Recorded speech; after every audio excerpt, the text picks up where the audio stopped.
우리 하나님을 찬양합니다. 할렐루야. 귀한 찬양으로 하나님께 영광을 돌려주신 우리 최종혁 총령과 남희경 집사님께 진심으로 감사를 드립니다. 6월의 첫 안식일을 기억하시어 성전을 차리신 여러분 모두를 진심으로 환영합니다.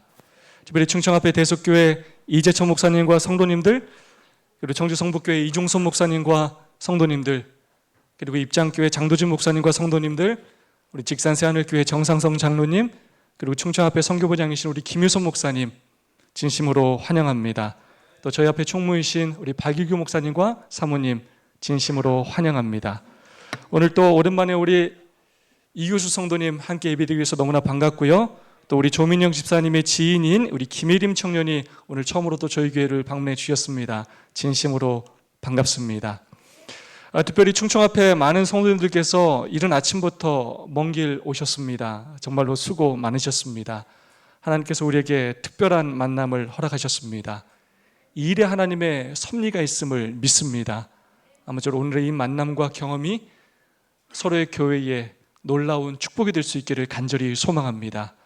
하나님께서 약속하신 이 놀라운 안식일의 축복이 예배에 참여하는 모든 성도와 방송으로 예배에 참여하는 성도들에게 함께하기를 간절히 소망합니다. 오늘도 사랑과 소망을 담아서 옆 사람과 뜨겁게 인사하고 시작하겠습니다.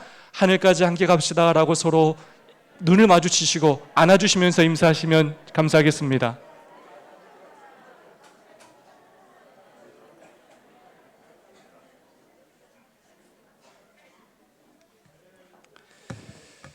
문제로 시작해 볼까요?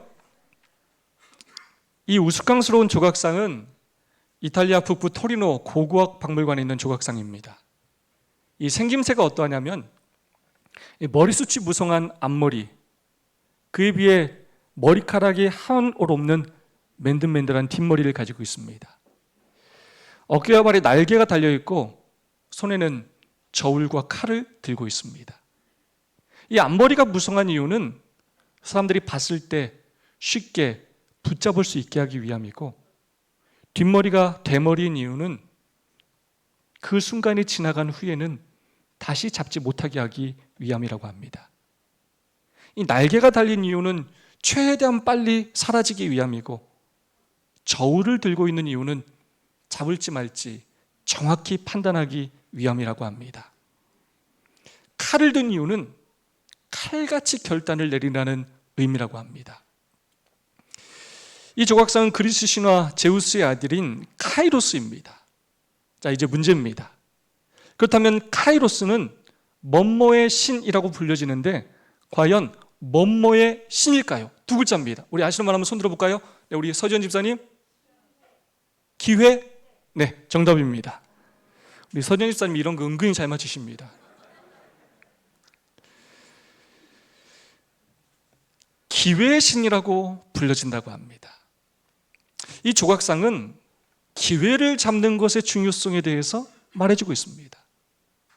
기회가 왔을 때 붙잡지 않으면 그 기회는 바람처럼 사라질 수 있다는 것입니다.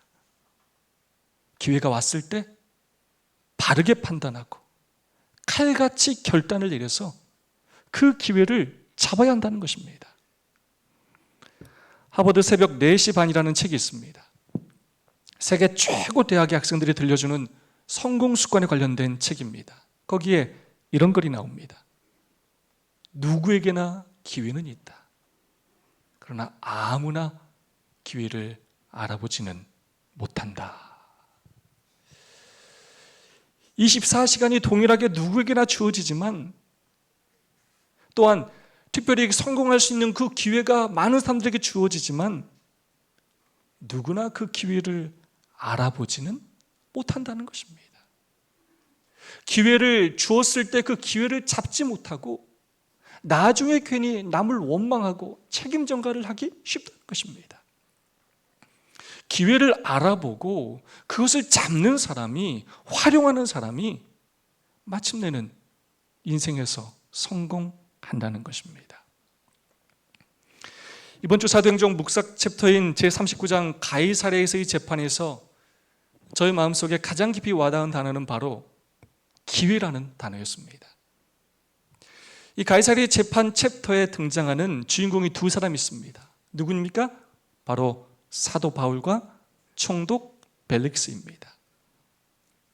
하나님께서 주신 똑같은 기회임에도 불구하고 두 사람은 그 기회를 전혀 다르게 사용합니다. 두 사람이 어떻게 그 기회를 사용했는지, 그 결과가 어떠했는지 살펴보면서 오늘 우리에게 주신 기회를 어떻게 활용해야 하는지 깊이 생각해 보는 시간을 갖고자 합니다. 첫 번째 주인공 사도 바울입니다.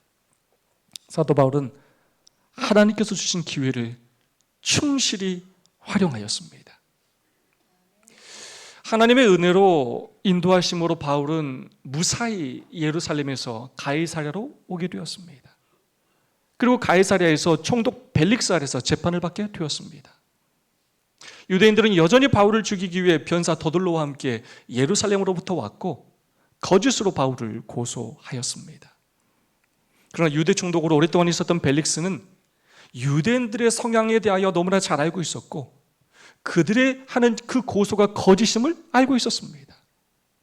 바울에게 죄를 뒤집어 씌우고자 한 그들의 마음의 동기를 이미 잘 알고 있었습니다. 벨릭스는 바울에게 죄가 없음을 이미 알고 있었지만 유대인들의 마음을 상하게 하지 않기 위해, 그리고 자신의 승진에 대한 그 욕망 때문에 천부장 루시아가 올 때까지 신문을 연기하기로 결정하였습니다. 그리고는 바울을 옥에 가두되 자유를 주며 친구 중 아무나 수종드는 것을 허락해 주었습니다. 그렇게 바울은 가이사랴의 감옥에 갇히게 되었습니다. 그런데 이게 웬일입니까? 벨릭스와 그의 아내 드루실라가 바울을 불렀습니다. 사도행전 24장 24절의 말씀입니다. 수일 후에 벨릭스가 그 아내 유대 여자 드루실라와 함께 와서 바울을 불러 그리스도 예수 믿는 도를 듣거늘. 이 부분에 대하여 사도행전은 이렇게 기록하고 있습니다. 벨릭스와 그의 아내 드루실라는 바울을 불러 그에게서 그리스도 예수 믿는 도를 듣고자 개인적으로 그를 만났다. 그들은 이 새로운 진리, 곧 저희가 다시는 들을 수 없을지 모르는 진리, 만일 거절한다면 하나님의 날에 그들에 대하여 신속하게 증거할 진리를 듣고자 열심을 내기까지 하였다. 바울은 죄수의 신분이었고 상대방은 유대의 총독이었습니다. 이 죄수인 바울에게, 갇혀있는 바울에게 이 총독 부부와 친분을 나눌 수 있는 아주 특별한 기회가 생긴 것입니다. 총독 부부가 바울을 만나서 바울의 이야기 듣는 것에 열심을 내고 있는 상황이었습니다. 그때 바울이 어떻게 했느냐? 사도행전 423페이지입니다. 바울은 이것을 하나님께서 주신 기회로 여기고 충실히 선용하였다. 바울은 그를 죽음에 처하게 할 권세나 그를 놓아줄 권세를 가진 자 앞에 섰다는 것을 알았으나 그는 벨릭스와 드루실라에게 칭찬이나 아첨을 하지 아니하였다. 바울은 그의 말이 그들에게 생명이나 사망의 냄새가 되리라는 것을 알고 모든 이기적 생각을 버리고 그들에게 그들의 위기에 대한 느낌을 일으키고자 노력하였다. 바울은 이것을 하나님께서 주신 기회로 여기고 충실히 선용하였다. 바울은 어떤 기회로 생각했느냐? 이 총독 부부와 친분을 쌓아서 감옥에서 풀려날 수 있는 기회로 생각하지 않았습니다. 어떻게 하면 아첨하고 마음을 사서 나에게 좀 유익이 되게 하는 기회로 삼을까 생각하지 않았습니다. 바울은 죄수였지만, 갇혀 있었지만, 바울은 오직 그 총독 부부에게 복음을 전할 수 있는 기회로 생각했다는 것입니다. 424페이지 말씀입니다. 그는 이 생은 인간이 내세를 위하여 준비하는 기간임을 나타내었다. 인간이 현세의 특권과 기회를 소홀히 한다면 영원한 손실을 당하게 될 것인데 인간에게 새로운 유예 기간은 주어지지 아니할 것이다. 감옥이었고 죄수였지만 상대방은 자신의 목숨을 좌지우지할 수 있는 권력을 가진 사람이었지만 바울은 담대하게 복음을 전하였습니다.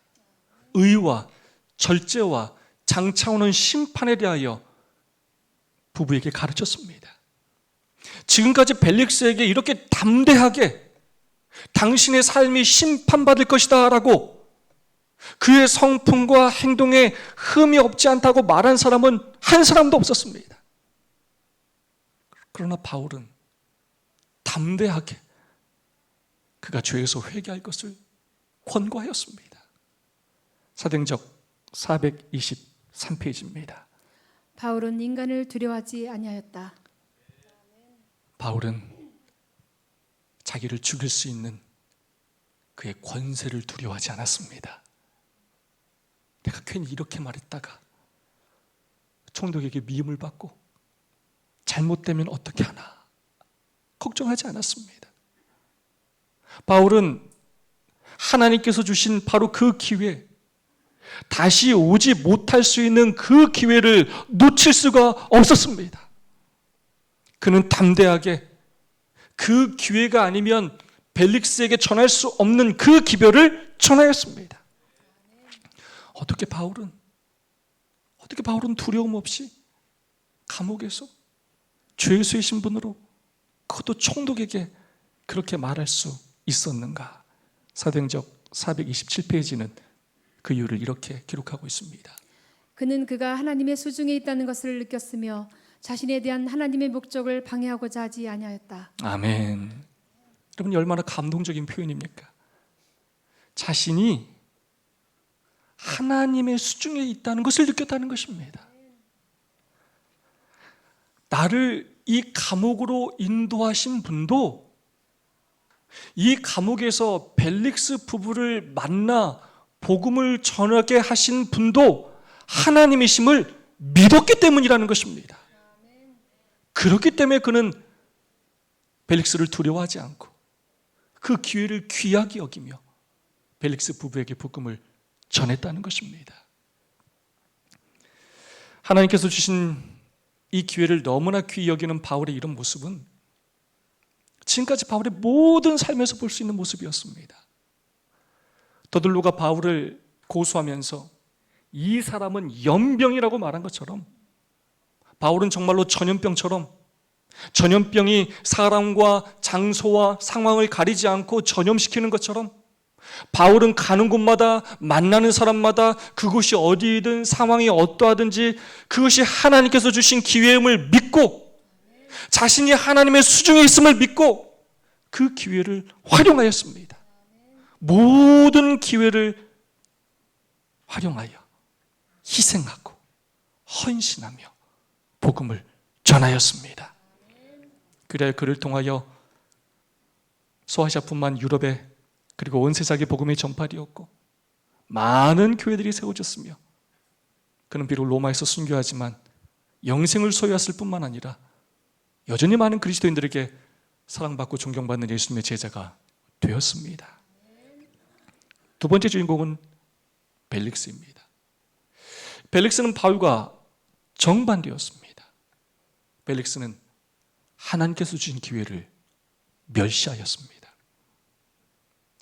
벨릭스는 유대 11대 로마 총독으로 로마 황실의 노예에서 총독에까지 이른 입지전적의 인물이었습니다. 사도 바울이 마지막으로 예루살렘을 방문하여 체포되었을 당시의 유대의 총독이었습니다. 하나님은 놀라운 섭리로 벨릭스에게 사도 바울을 만날 수 있는 기회를 주셨습니다. 사도 바울의 변론을 통해 사도 바울이 정말 진실한 사람임을 알게 하셨습니다. 그의 마음에 감동을 주셔서 자신의 죄를 깨닫게 하셨고 성경을 배울 수 있는 귀한 마음과 기회를 주셨습니다. 사도행적 425페이지의 말씀입니다. 벨릭스는 이리 진리에 대하여 전에 들어본 일이 전혀 없었으며 하나님의 성령께서 그의 마음에 죄를 깨닫게 하실 때 깊은 감동을 받았다. 이제 양심이 살아나 양심의 소리를 듣게 되었으므로 벨릭스는 바울의 말이 참이라는 것을 느꼈다. 벨릭스는 바울과 성경 공부를 하였고 큰 감동을 받았습니다. 그의 악했던 마음이 꿈틀대기 시작했어요. 양심이 살아나기 시작했습니다. 사도행전 425페이지입니다. 그는 음탕하고 잔인하고 욕심 많은 자신을 발견하였다. 이처럼 진리가 그의 마음에 절실히 다가온 적이 전에는 결코 없었다. 그의 심령이 그처럼 공포로 가득 찼던 적이 전에는 결코 없었다. 그의 범죄의 생애의 모든 비밀이 하나님의 목전에 공개되었고 그는 자신의 행위를 따라 심판을 받아야 한다는 것을 생각하고 두려워 떨었다. 그는 말씀을 통해 자신을 바라보게 되었고 지금까지 자신이 살아오며 지은 죄들을 돌아보게 되었고 깨닫게 되었고 심판에 대한 기별을 들었을 때 두려움에 떨게 되었습니다. 하나님께서 그의 마음을 어루만지시고 양심을 일깨워 주심으로 그에게 구원받을 수 있는 놀라운 기회를 주셨습니다. 전에는 단 한 번도 느끼지 못한 감동과 심판에 대한 두려움을 느꼈습니다. 그러나 너무나 안타깝게도 그는 그 구원받을 수 있는 황금 같은 기회를 멸시하였습니다. 사도행적 426페이지의 말씀입니다. 그러나 죄에 대한 깨달음이 그를 회개하도록 하는 대신 그는 이 반갑지 않은 영상들을 흩어버리고자 노력하였다. 바울과의 회견은 중단되었다. 그는 말하기를 시방은 가라 내가 틈이 있으면 너를 부르리라고 하였다. 벨릭스는 하나님께서 주신 그 황금 같은 기회를 발로 차버렸습니다. 날려버렸습니다. 벨릭스가 그 기회를 멸시하고 구원받지 못한 이유 두 가지가 있습니다. 첫 번째, 그는 틈이 없었습니다. 사도행전 24장 25절 내가 틈이 있으면 너를 부르리라. 여기서 이 틈은 시간을 의미합니다. 내가 시간이 없으니까 내가 시간 있을 때 부를 것이다. 다음에 다시 와. 여러분, 그렇다면 정말로 벨릭스에게 시간이 없었을까요? 아닙니다. 그는 바울이 잡힌 후에 바울의 설교를 들었고 수일 동안 또 들었고 26절에 의하면 더 자주 불러 같이 이야기하였습니다. 그는 2년 동안이나 바울을 만나 이야기하였습니다. 더군다나 그의 아내는 유대인이었습니다. 그녀는 이미 복음에 대하여 알고 있었습니다. 복음을 전해들을 시간이 충분했고 기회가 충분했습니다. 다른 누구와 비교해도 그는 많은 시간을 바울과 함께 보냈습니다. 그래서 구원받을 수 있었던 기회가, 믿을 수 있었던 기회가 정말 많았습니다. 시간이 정말 많았습니다. 그런데 그는 이렇게 이야기합니다. 내가 틈이 없다. 내가 시간이 없다. 틈이 없다. 시간이 없다. 많은 사람들이 자주 하는 말입니다. 저의 개인적인 확신은 이 말은 거짓말입니다. 이 말을 좀 다르게 표현하자면 내가 좋아하는 거 할 시간은 있지만 그거 할 시간은 없다입니다. 시간이 없는 것이 아니라 마음이 없는 것입니다. 짧은 인생이지만 제가 인생을 살아오며 깨달은 진리입니다. 사람은 마음이 있는 것에는 반드시 시간이 있습니다. 자신이 소중하게 여기는 것에는 무슨 수를 써서라도 시간을 반드시 내게 되어 있습니다. 사람들은 자신이 중요하게 여기는 것에는 반드시 시간과 돈을 투자하게 되어 있습니다. 저는 경기도 구리시에 있는 서울삼육 중학교, 고등학교를 다녔습니다. 저는 충청도 출신입니다. 충남 서천에 살면서 제가 서울삼육 중학교에 다녔고 또 충남 태안에 살면서 고등학교를 다녔습니다. 집이 멀어서 당연히 기숙사 생활을 했습니다. 그때 제가 참 미친 것이 많았습니다. 중학교 1학년, 2학년, 3학년 때는 오락실 오락에 미쳤습니다. 이 스트리트 파이터라는 오락이었습니다. 제가 조금이라도 틈만 생기면 오락실에 갔어요. 기숙사에서 서울삼육은 굉장히 산에 있습니다. 이 기숙사에서 학교에서 오락실까지 가려면 그때 어린 저로서는 빨리 달리면 한 20분, 보통 한 30분 정도가 걸립니다. 학교 마치고 제가 틈만 생기면 오락실에 갔어요. 학교 자습 시간인데 오락실에 갔습니다. 기숙사에서 외출증 안고 나갔다가 걸리면 맞는데 벌을 받는데 맞아가며 벌 받으며 저는 아랑곳 하지 않았어요. 맞으면서 나갔어요. 토요일 저녁, 일요일 틈만 나면 나갔습니다. 제가 정말로 열심히 할 때는 학교 다니면서 점심시간에 오락실에 갔어요. 점심시간이 50분인데 학교에서 달려서 내려가면 20분에 갈 수 있어요.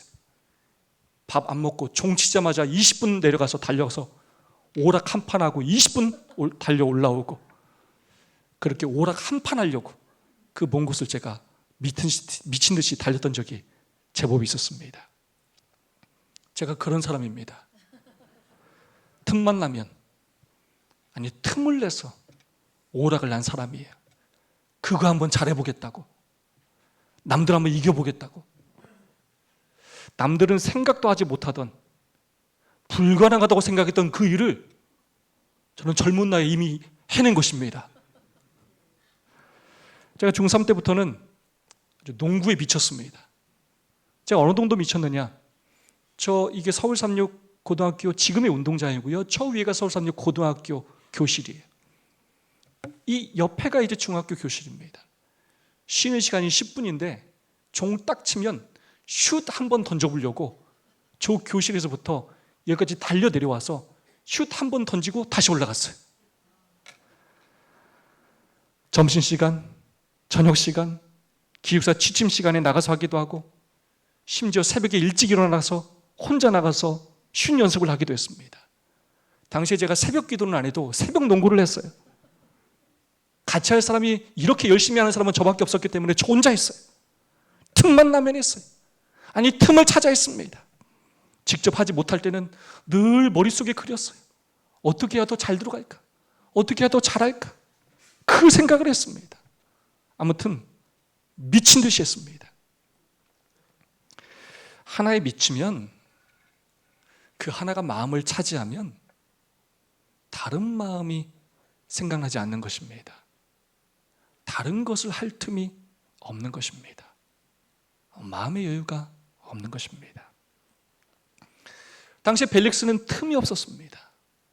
시간이 없었습니다. 아니, 마음의 여유가 없었습니다. 왜냐하면 그의 마음이 돈과 권력과 세욕으로 가득 차 있었기 때문입니다. 복음이 그의 마음을 만졌지만, 은혜와 감동을 줬지만, 말씀이 그의 마음에 들어갈 틈이 없었습니다. 그는 돈과 권력과 세욕에 중독된 사람이었습니다. 특별히 그는 돈에 중독된 사람이었습니다. 사도행전 25장 26절 말씀입니다. 동시에 또 바울에게서 돈을 받을까 바라는 거로 더 자주 불러 같이 이야기하더라. 2년 동안 바울을 감옥에 가두어 두고 자주 찾아가 이야기를 나누었는데, 그 목적이 무엇이었냐면 풀어달라고 뇌물을 줄까 해서였습니다. 돈을 받을까 바라고, 돈에 대한 욕심이 그의 마음을 가득 채워서 복음에 들어갈 자리가 없었습니다. 바울도 그것을 너무나 잘 알고 있었어요. 하지만 그에게 줄 돈도 없었고, 그렇게 돈을 준다는 것은 어렵게 성도들이 그 모은 돈에 대한 그의 올바른 처신이 아니라고 그런 생각했습니다. 두 번째, 그는 권력에 중독된 사람이었습니다. 그는 황실, 노예에서 총독에까지 이른 특별한 인물이었습니다. 보통 사람이 아니었습니다. 권력욕이 대단한 사람이었습니다. 벨릭스는 바울이 죄가 없다는 것을 너무나 잘 알았습니다. 풀어줬어야 했습니다. 그러나 자신의 자리를 유지하는데, 승진하는데 바울을 이용하려 했습니다. 유대인들의 환심을 사려고 바울을 사용하였습니다. 그래서 죄가 없는 바울을 2년 동안이나 감옥에 가두어 둔 것입니다. 그의 권력욕이 그의 마음을 가득 채워서 복음이 들어갈 자리가 없었습니다. 세 번째로, 그는 세욕에 중독된 사람이었습니다. 그는 3명의 아내를 두고 있었습니다. 타키두스 역사 제5장은 이렇게 기록하고 있습니다. 각종 세격과 잔인한 행위를 행함에 있어서 노예의 기질을 가지고 왕권을 행사하였다. 그는 돈과 세욕을 즐기며 탐욕스럽고 잔혹한 폭군으로 평가되고 있습니다. 그의 세욕이 그의 마음을 가득 채워서 복음을 들었으나 복음이 들어갈 자리가 없었다는 것입니다. 이 안타까운 일이 벨릭스만의 일입니까?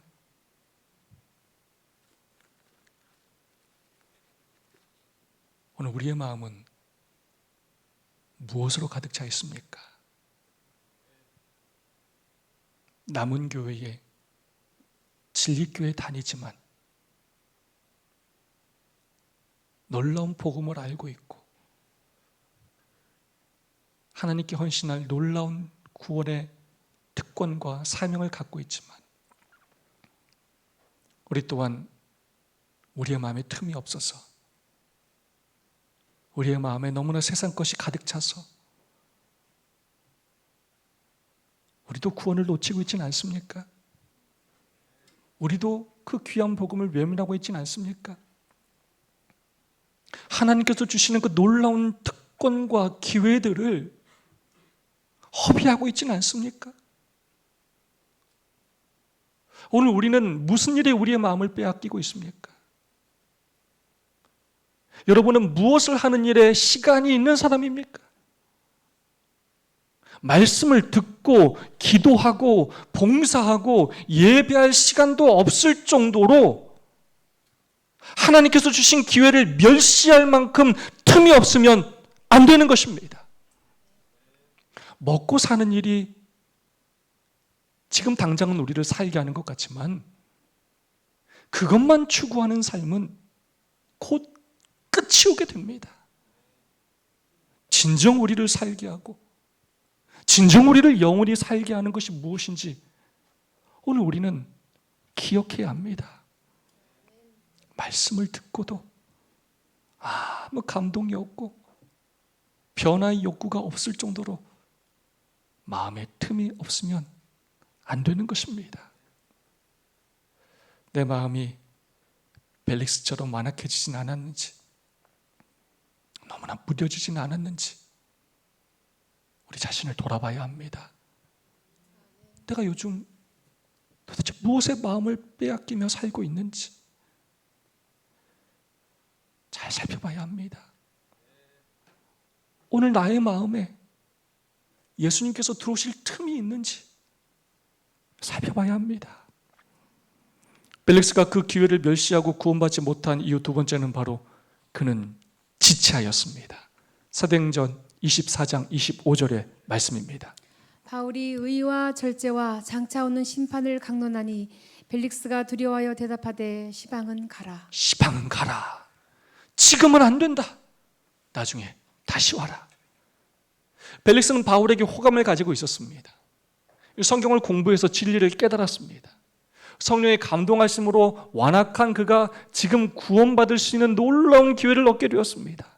그러나 안타깝게도 벨릭스는 그 놀라운 기회를 당장 잡지 않았습니다. 그는 지체하였습니다. 그는 나중으로 미루었습니다. 사도행전 427페이지의 말씀입니다. 바울이 의와 절제와 장차 오는 심판에 관하여 그와 함께 논의하였을 때 한 줄기 하늘의 빛이 벨릭스에게 비치도록 허락되었다. 그것은 그의 죄악을 깨닫고 죄를 버릴 수 있게 하늘이 보낸 기회였다. 그러나 벨릭스는 하늘의 사자에게 시방은 가라. 내가 틈이 있으면 너를 부르리라고 말하였다. 그는 그에게 제공된 최후의 은혜를 멸시하였다. 그는 하나님께로부터 오는 다른 부르심을 결코 받을 수 없을 것이었다. 아멘. 그는 그 기회를 나중으로 미루었습니다. 나중에 다시 그런 기회가 올 것으로 생각하였습니다. 지금은 아니라고 생각했습니다. 그러나 안타깝게도 그와 같은 기회는 그에게 다시 오지 않았습니다. 그는 하나님께서 주신 최후의 기회를 멸시하였습니다. 그 후 하나님의 어떠한 부르심도 그에게 없었습니다. 그의 마음은 더 완악해졌고 죄악의 길에서 벗어나지 못했습니다. 결국 총독 말년에 가이사랴 유대인들에 의해 고소되어 로마로 압송되었고 그의 후임인 베스도에게 그의 총독 자리를 물려주게 되었습니다. 네로 황제에게 해고당한 후 얼마 안 되어 그는 죽고 말았습니다. 그리하여 구원받을 놀라운 기회가 그에게 있었지만 그는 결국 구원에서 멀어지게 되었습니다. 이 얼마나 안타까운 일입니까? 이 얼마나 불쌍한 인생입니까? 오늘 우리는 누구의 삶을 살고 있습니까? 목사로, 장로로, 집사로 살아가면서 오늘 우리는 누구의 삶을 살고 있습니까? 바울처럼 하나님께서 주신 기회를 아끼며 활용하는 사람입니까? 아니면 벨릭스처럼 하나님께서 놀라운 기회와 특권을 계속해서 주심에도 불구하고 틈이 없다며 지체하며 날려버리는 사람입니까? 우리는 어떤 기회를 찾는 사람입니까? 이런 뉴스를 본 적이 있습니다. 떼돈 벌 기회? 착한 일할 기회죠. 익산 요소수 생산업체 아톤산업 김기원 대표의 인터뷰입니다. 작년 11월에 요소수 품귀 대란을 겪은 적이 우리나라가 있었습니다. 그때 가격이 폭등했을 뿐만 아니라 비싼 돈을 줘도 구하지 못하는 때가 있었습니다.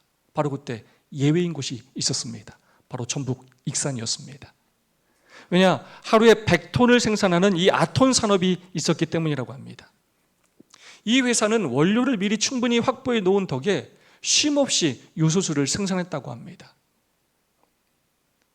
지역인 익산에 먼저 적정 물량을 공급한 뒤에 전국으로 보냈다고 합니다.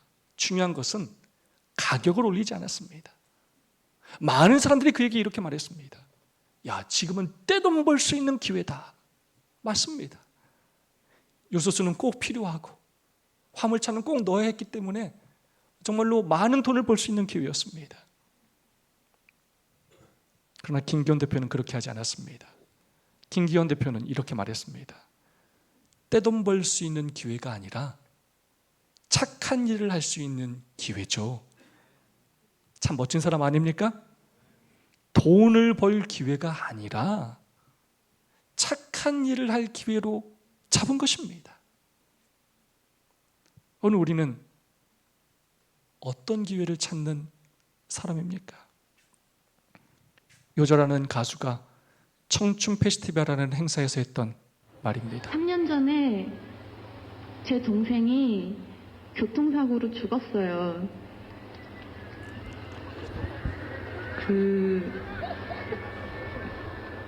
휘파람.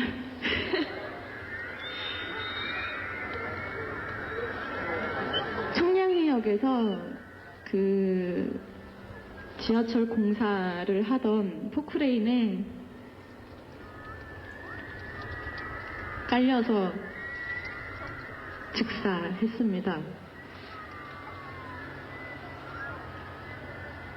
그날 아침에 제 운동화를 신고 나가고 언니 나 이거 좀 신고 나갈게. 정말 아무렇지도 않게. 근데 죽었어요. 그런 일을 겪고 나니까 내가 왜 이렇게 고생하면서 돈을 모아야 하고 왜 올지 안 올지 확실하지도 않은 미래를 확신하면서 오늘을 이렇게 고생고생 살아야 하나. 저는 제 생각이 맞다고 생각해요. 여러분 내일은 안 올 수도 있어요. 저는 항상 그런 마음으로 살고 있거든요. 낭만적으로 사는 게 뭐죠?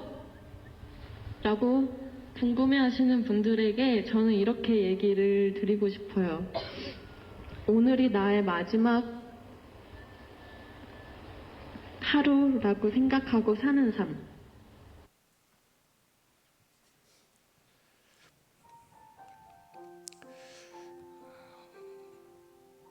우리에게도 내일은 오지 않을 수 있습니다. 제가 낭만적으로 사는 것이 뭔지는 잘 모르겠고 믿음으로 사는 것이 무엇인지는 이야기할 수 있습니다. 오늘이 나의 삶의 마지막이라고 생각하고 오늘이 기회라고 생각하고 바로 오늘 하나님께서 주신 기회를 활용하며 하나님과 성도와 이웃을 섬기고 헌신하며 사는 것입니다. 고린도서 6장 1절로 2절의 말씀입니다. 우리가 하나님과 함께 일하는 자로서 너희를 권하노니 하나님의 은혜를 헛되이 받지 말라. 보라, 지금은 은혜 받을 만한 때요, 보라, 지금은 구원의 날이로다. 아멘. 사랑하는 하늘 가족 여러분이시여, 바로 오늘이 은혜 받을 때요, 오늘이 구원의 날입니다. 더 이상 지체하고 외면하지 마시기 바랍니다. 오늘의 기회를 꼭 잡으시기 바랍니다. 오늘 이곳에 교회는 왔지만 예수님을 믿지 않은, 침례를 받지 않는 분들이 계실 수 있습니다. 여러분이 오늘 이곳에 어떤 이유로 오셨든지 그것은 결코 우연이 아닙니다. 하나님의 놀라운 섭리입니다. 하나님께서 주신 황금 같은 기회입니다. 벨릭스처럼 지체하지 마시고 이 놀라운 기회를 스쳐 지나치지 마시고 꼭 구원받을 기회를 잡으시기 바랍니다. 꼭 침례를 받으시고 하늘에 대한, 영생에 대한 소망을 가지시기 바랍니다. 또한 바울처럼 하나님의 사업을 위해 헌신할 기회를 잡으시기 바랍니다. 우리가 얼마나 놀라운 축복과 특권 가운데 살고 있습니까? 어떻게든 헌신하려고 살려고 좀 피하지 마시고 어떻게든 좀 편하게 지내려고 교회 일과 하나님의 사업을 좀 외면하지 마시고 교회에 어떤 헌신이 필요한지, 나의 어떤 도움이 필요한지, 성도와 이웃에게 어떤 도움이 필요한지 살피고 자원하는 마음으로 헌신할 기회를 잡으시기 바랍니다. 그런 기회도 계속 오는 것이 아닙니다. 우리가 얼마나 더 오래 살 수 있을지 아무도 모릅니다. 나중으로 미루지 말고 더 늦기 전에 오늘 하나님께 더 헌신하시기 바랍니다. 그 기회를 잘 활용하는 사람은 이 땅에서도 놀라운 축복을 받을 뿐만 아니라 하늘에서 더 큰 축복으로 보답을 받게 될 것입니다. 마지막으로 부흥할 기회를 꼭 잡으시기 바랍니다. 저는 저희 인천 세천사교회가 하나님의 능력으로 부흥할 것을 믿습니다.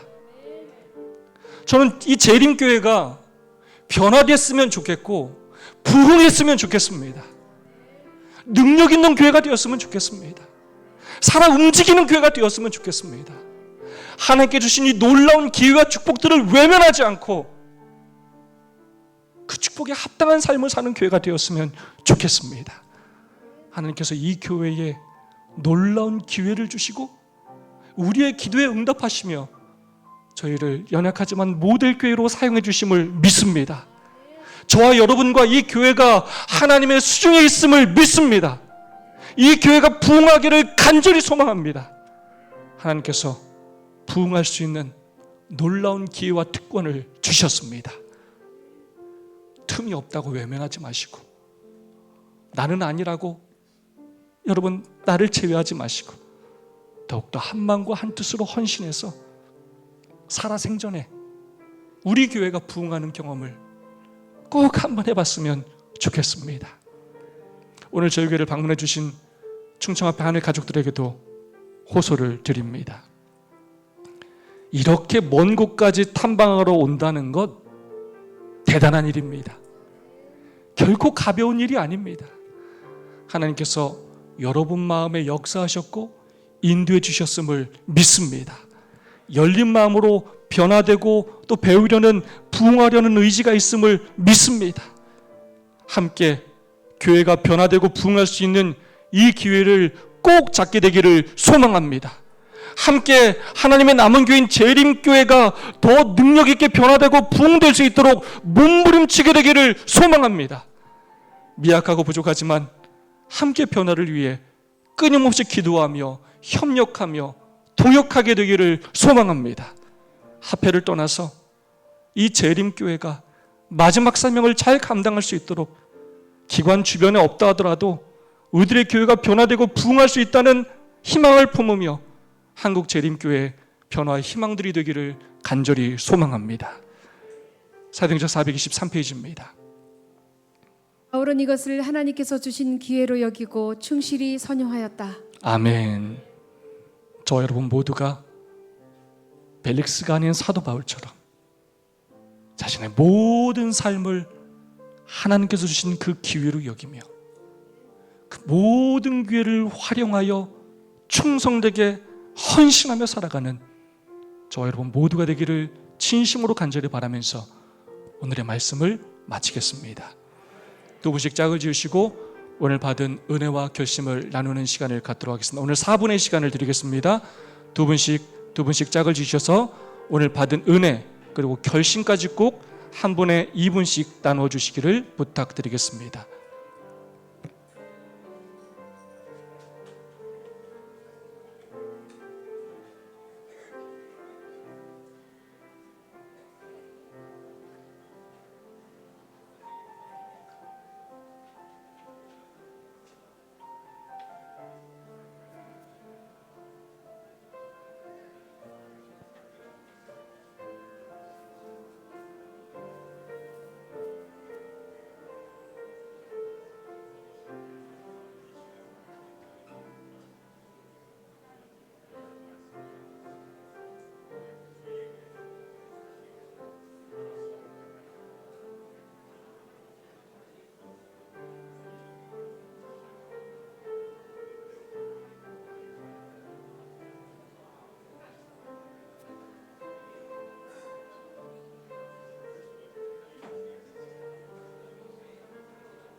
오늘은 모든 성도를 대표해서 서지현 집사님께서 받은 은혜와 결심을 나누어 주시겠습니다.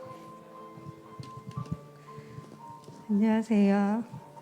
제가 하나님을 모르고 살았던 저에게 뒤돌아보면 그때도 하나님께서 저와 함께 해주셨음을 하나님을 알게 되고 나서 비로소 알게 되었습니다. 그래서 하나님 위대하신 하나님의 은혜에 더욱 감사할 수 있게 되었습니다. 그리고 오늘 제가 있는 제 역할, 엄마로서 또 딸로서 형제로서 또 이웃으로서 지금 제가 서 있는 곳이 최선의 기회를 발휘할 때라고 믿고 바울 선생님이 저에게 보여주셨던 것처럼 저도 지금 이곳에서 최선을 다해서 기회를 잃지 않는 사람이 되겠습니다. 우리 서지원 집사님을 주님 이름으로 축복합니다. 헌금 시간입니다.